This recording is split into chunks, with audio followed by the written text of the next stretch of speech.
Well, well. Here we are again on this beautiful. What time is it? I don't know. Night, I guess. Most likely. Hello, everyone. It's me again, Xeno, and you're watching Lord of Darkness. And we're back again after the New Year's and Christmas break for the Bloodlines 2 team. We have a new Dev Diary number 24, Legend of the Nomad. So a new Dev Diary, new year. I already read that, as always, and it's a lot of cool info. So let's start this Dev Diary. I miss it. I missed it. I miss doing it. Dev Diary 24, Legend of the Nomad. The Nomad, that means fire, our protagonist. Happy New Year, yeah, and welcome to a fresh and tasty Dev Diary from the team at the Chinese room. We are starting the year by talking about the player's character, Fire. Again, it's not their actual name, it's a nickname. And how you can shape their legend and add to it as you play. As you'll see below, your story will start wearing rags, like Dark Souls basically. But will it end in riches? Perhaps, maybe. Seattle's fate is in your hands, my dead, cold hands. Project Creative Director Alex Skidmore, so someone we know perfectly well. So yeah, here we have models of the Nomad, of Fire, both male and female versions. They both are hot, even in rags.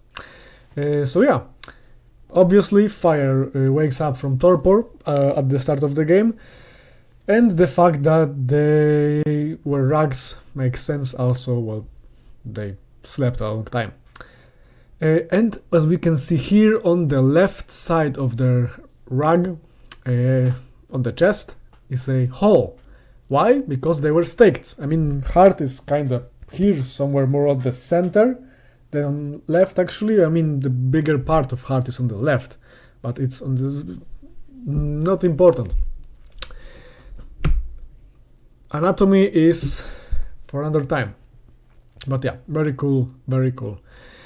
An elder of your choosing.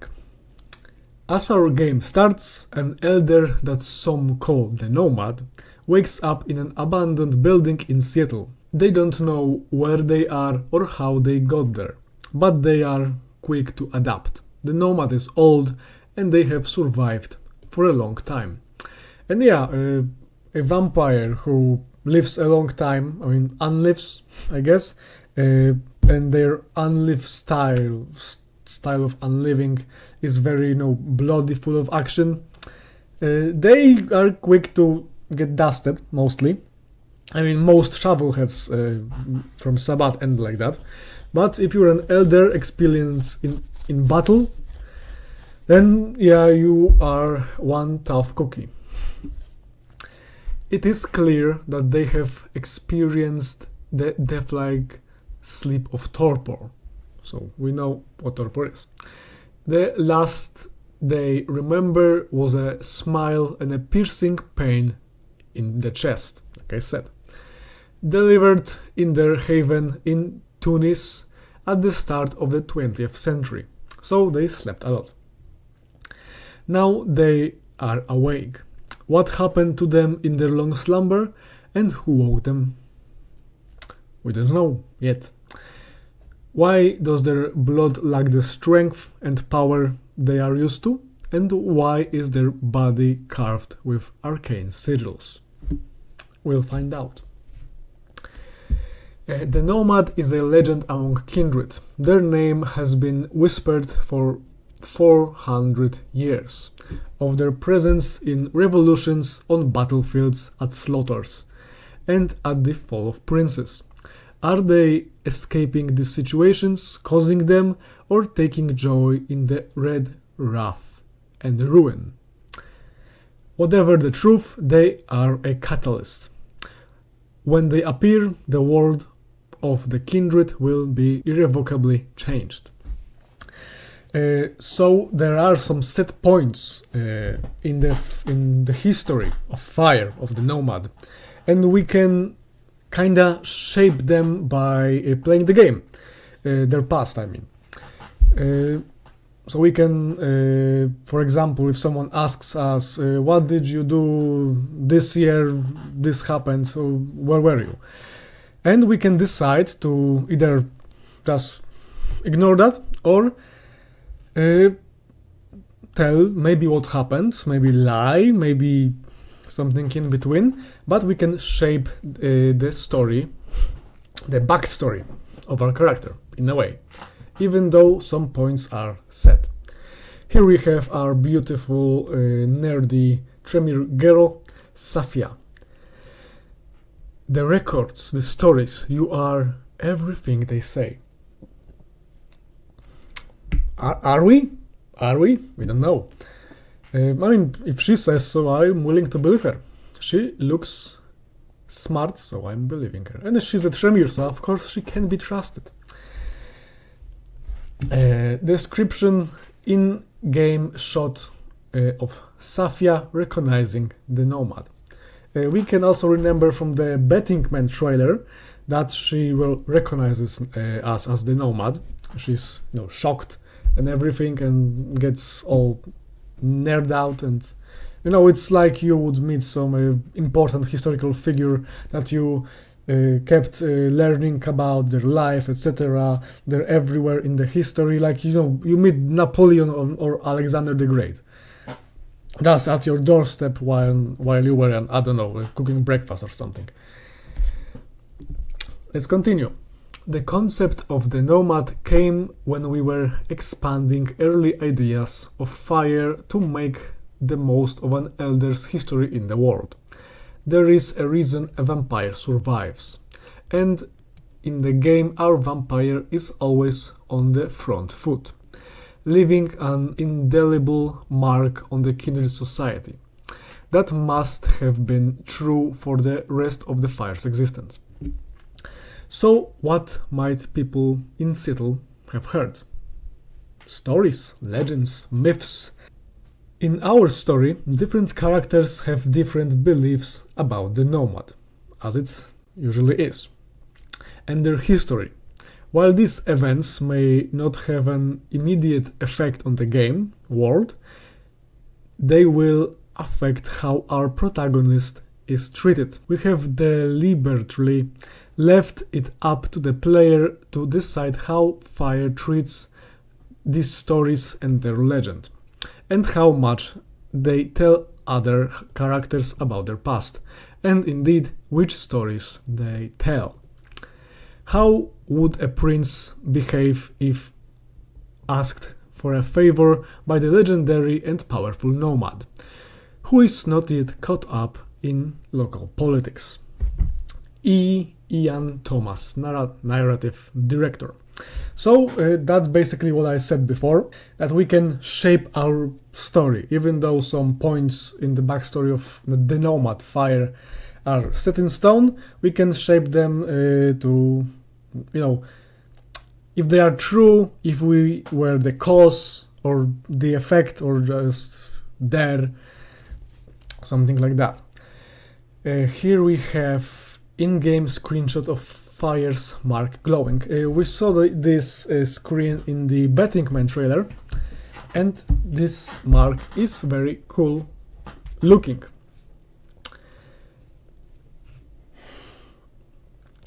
The themes behind the Nomad, and this is a lot of text. It goes here. Whoa. So let's read.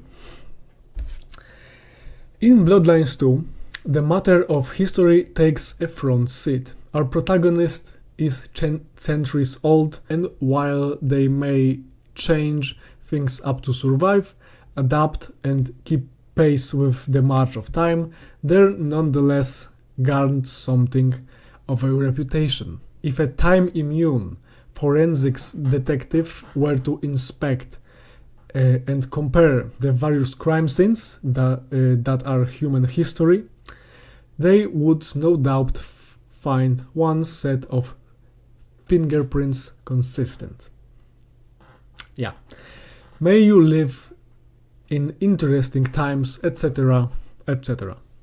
Playing an elder was a bold choice to move forward without leaning into the unique opportunities that provides for roleplay would be a missed opportunity.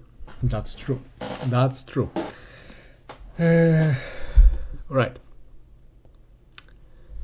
In narrative design, we often find ourselves pulled between two ideals, providing agency and choice for players to make the story their own, versus keeping the story feeling intentional, strong and tightly wound.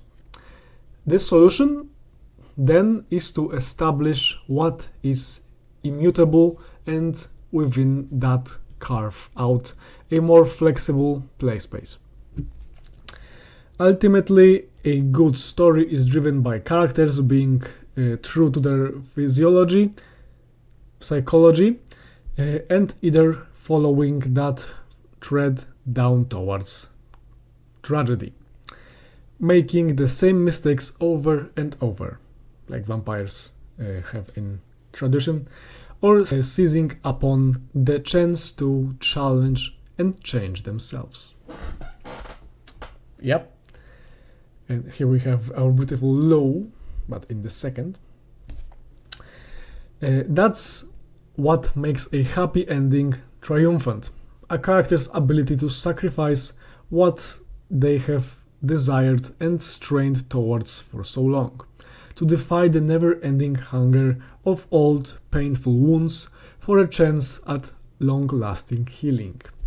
If it's what makes a tragic ending tug at our hearts, we see clearly what the characters need, and we see them turn away from it one too many times, too consumed by their plans to do the hard thing, give up their coping mechanisms, and save themselves. A lot of psychology here. What I'm getting at is that history for us is not merely superficial or textual. Sure, the Nomad's been around a while, and sure, we want to give you folks the chance to say what they did with that time. But as far storytelling tools go, that doesn't give us much, and as narrative designers, we need tools that will allow us to chisel out those big emotional moments. So more important than the what is the why, the play space. Yep. And here we have Lou striking a very Toreador pose. She's a Toreador. I don't care if she's a progeny of a Ventrue. She's a Toreador. I mean, look at her. Come on. But tell me, Nomad of many faces, what do you call yourself now? So she doesn't know. Maybe she's trying to seduce us here. I don't mind. In-game screenshot of Lou meeting the Nomad for the first time. And some... Alright, let's continue. In this case, we know the Nomad has moved around. We know they are notorious, but the questions that fuel and texture those facts are still up for grabs. You say this Nomad has moved around, so what drove their movement? Were they feeling something, chasing something, or merely making the most of a long eternity? Where did they go? What did they do there? And what can we surmise about the Nomad's psyche as a result of these decisions? Are they paranoid, curious, ambitious? What kind of arc does that suggest, which might allow us to play with the framing of what they will encounter, to give the impression of those personal trails? Ooh, okay. You will have the option to tailor the Nomad's legacy at various points peppered throughout the game. Importantly, we have chosen not to do this upfront in style of Bloodlines 1 because this history is a choice as much as any other in the game. And a choice is most effective once you know the stakes. That's true. It should make you and maybe even agonize a little. What will happen to X if I choose Y? But why? As such, it was important to us to have these choices occur once play has already begun, once you have started to feel your way around Seattle and its various dangers. This will come in waves, some golden path, other optional, for instance, if you choose to spend more time with and open up to certain characters. You can build relationships with characters, as we already knew from the past Dev Diaries. Each tackling a different aspect of your legacy, which tapestries together suggests a more bespoke story. Yep. The first thing we establish is the theme. Who does the Nomad say they are? A legendary warrior, a curious traveler, or a desperate survivor fleeing disaster to avoid their foes? Once this is chosen, we branch out into further options, each unique to that choice. Alright. Which both refine roleplay and drill further into the initial theme with your motivation. These sub-choices layer in more texture, allowing your mind to play it aloud like a movie and start filling in the details. Later, you'll have other opportunities to further fill out this narrative, even if you wish, touching on details that receded or even caused your embrace. Alright. Well, that's great. That's even more stuff we can change and manipulate in Fire's story.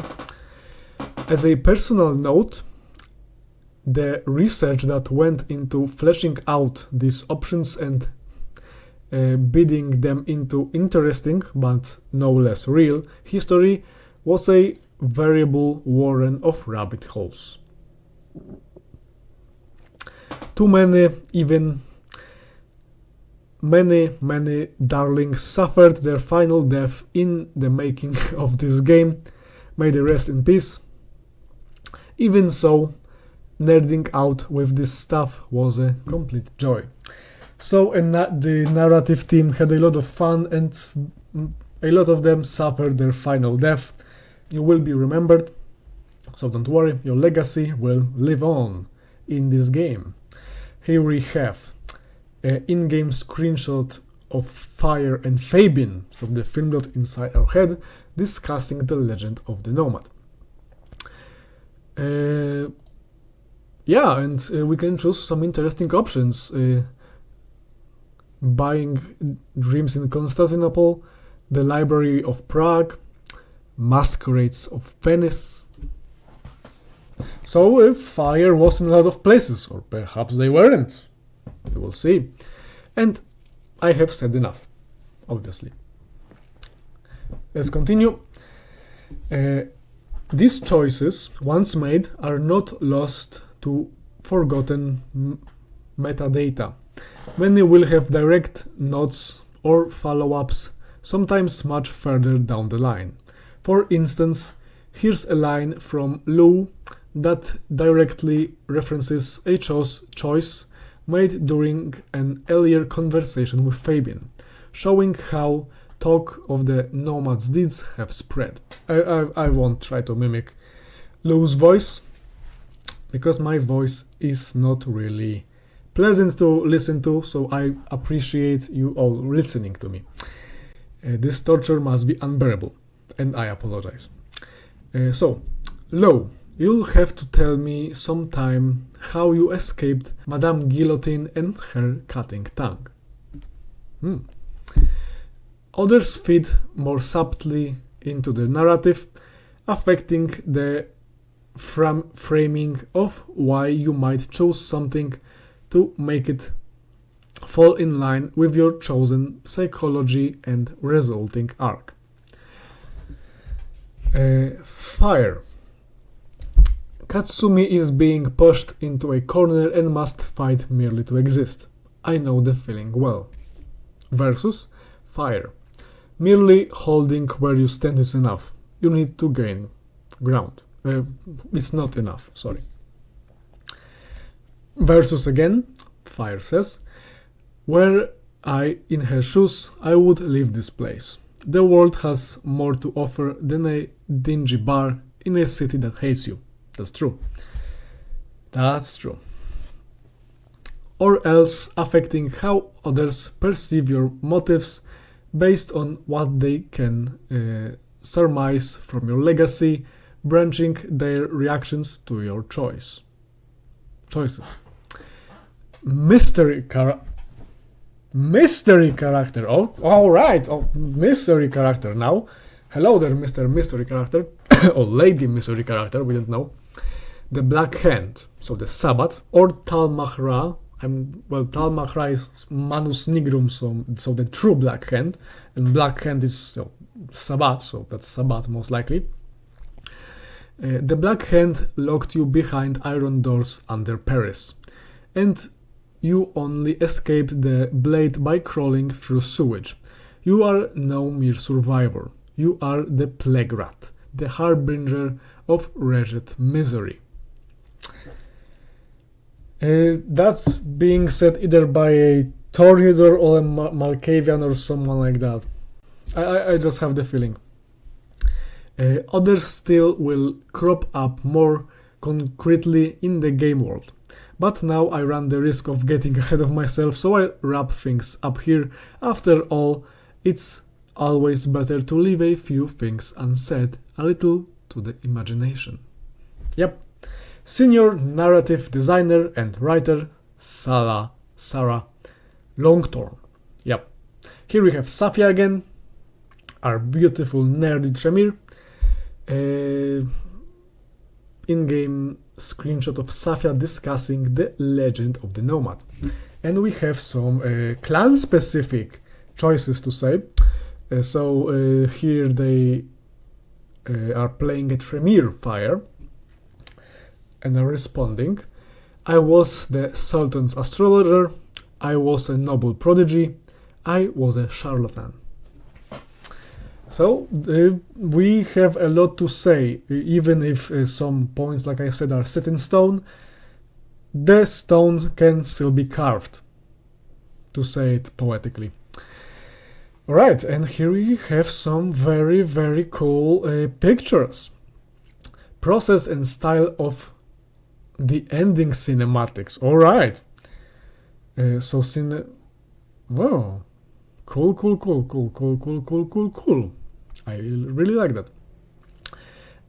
Test storyboard of the art style by senior concept artist Jordan Grimmer. Alright, they're very pretty. I like them a lot. Because they begin and end your experience, our intro and ending sequences need a unique and recognizable look. The True Detective opening titles, I don't know what that is, were a big inspiration, and so we blended atmospheric images of Seattle with unique and recognizable shapes from the game. Our narrative team, led by Ian Thomas, ideated all the possible Bloodlines to endings. There are almost 40 images for all the different ending options in the game. So there are 40 endings? No. That would be a little too much. I mean, I like, possibilities, but that's a lot. So I assume maybe like 8 endings, 10 maybe, and every has like 4 images scrolling or something, I don't know. but 40 images, that's a lot, and I don't know if that's how many endings. I'm not saying anything here. To help, they made a map of all the endings so we could see how they connect. And the concept team used it to create a series of storyboards and select the right images for each ending shot. We had to pick where the endings overlapped in location, event or character to make the parts efficiently. Some of our shots needed to be flexible enough so we could, for example, swap characters but keep the same environment if different endings were happening in the same place. So, and not all of the same endings are the same. That's what I'm getting here. The cutscenes you'll see are built from combinations of a few images from those created. Cool. Oh, this is a beautiful shot. Oh, okay, I just found my new wallpaper. Thank you very much. Concept art of the transitional scene by senior concept artist Jordan Grimmer. Right, very pretty. To visualize how to transition between two images and how a static image could be animated, we made some tests and used them as a proof of concept to scope the work that needed to be done for the ending cinematics. Ben Matthews, associate art director, directed our concept team to create transitions that were like blood undulating and curling through water. That's cool. All the images are rated in soft light, so they meld together beautifully with these animations. I can't wait to see them, and we will see one here in a second. Art direction. As we've mentioned, the art direction set its root in neo-noir, and the intro and outros are also designed with this light and dark contrast in mind. To give Bloodlines 2 a unique look, we wanted to use red and black combined with blood animations overlaid to add secondary movement and drench the city in blood. Each individual image should be evocative, and this is why our shots aren't too literal. Right. We wanted to leave something to the player's imagination, and together with the voiceover, it results in an ending cinematic personal to each player, based on their choices in the game. So our choices impact the ending, and as we know already from previous dev diaries, there will be multiple endings, and I can't wait to catch them all. I'm gonna be the very best. Assets creation. Creating the ending shots towards the end of production gave us, we're getting closer to the release date. Yep. Gave us the chance to have access to vast library of assets from the game. We took advantage of this, assembling the ending scenes using the characters, models, and props.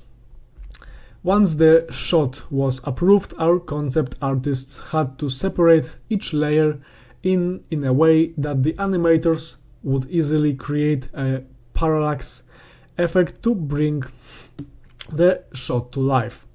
For example, in the images with a main character plus an environment, the scene happens inside the main character's shape, like illustrated in the scheme below. Here. Blood animation in the background, secondary scene inside main character's shade, main character, so us, we are the main character. Description, cinematics, making methods. So this. To draw your attention to the focal points we land on balancing lights and darks, which was important to make the message of each image stand out. Then, to give it more life, we added secondary motion with snow, blinking lights or smoke. Alright, and here we have a final animation. We'll see some animation here. Motion graphic animation has been done by our studio partner Atom Hawk Design Ltd. Props to you guys, who worked closely with our art department. The concept team provided them with layered images, and Atom Hawk have animated and timed each shot in sync with voiceover. So let's watch this.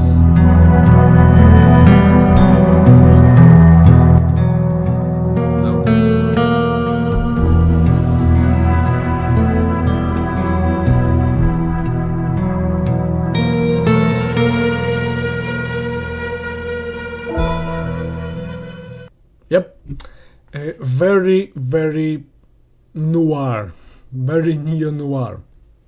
So yeah, very cool.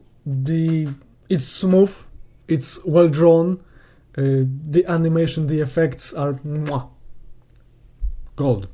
I mean blood, but bloody gold. Goldy blood. It's beautiful. All right. To avoid any spoilers, we are not showing too much from the ending cinematics, but safe to say you'll see the faces and places you'll come to know well.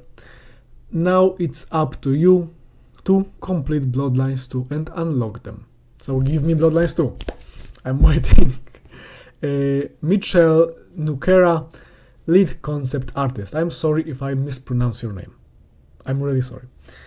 And now, the moment most people was waiting for, including me, but those people who were complaining about playing a set character, yeah.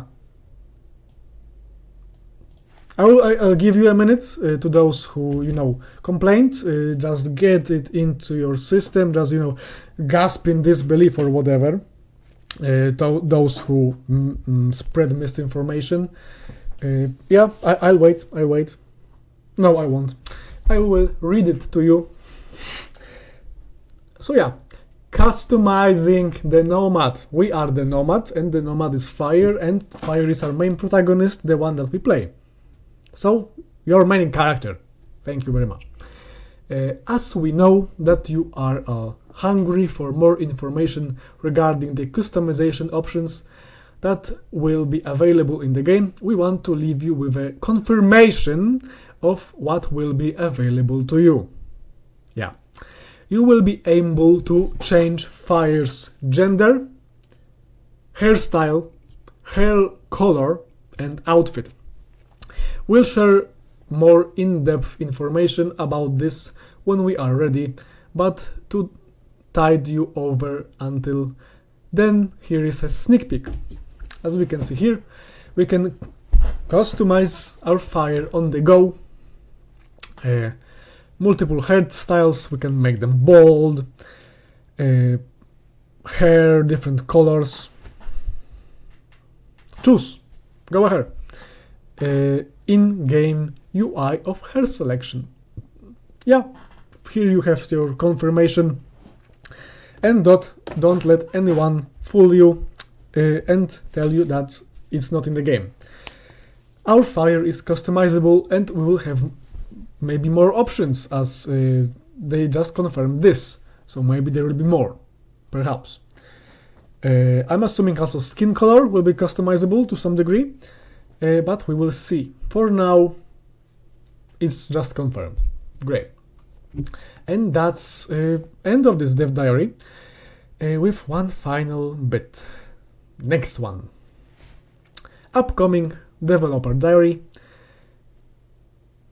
Advanced combat and weapons. So again, not only fists, And as we saw in the Betting Man trailer, we can use guns in a way, and I'm assuming now that we can also use melee options, of course our fists, and projectiles, guns, firearms, pistols, and other rifles and stuff, crossbows. Yeah. And this will be on January 29th, 2025. So 2 weeks from now. And I will be making video about it. So yeah, very excited about this one. And yeah, great dev diary, great return from the team. A lot of very, very cool insight into how we will be able to shape our Nomad, our protagonist, Fire. Fire is not their name, I repeat once again, it's a nickname. So yeah, ending here on this beautiful, beautiful picture of Lou here. Thank you for watching. I'm really excited about the next dev diaries, and will approaching very rapidly to the release of the game. We know it will be in the first half of this year, and well, this year already started. The latest date would be June, so I'm excited. We're rapidly approaching this biblical moment, even, I dare to say. So again, thank you for watching. Thank you for being here with me and listening to my voice reading this. Of course, if you want to read it for yourself, link in the description. See ya.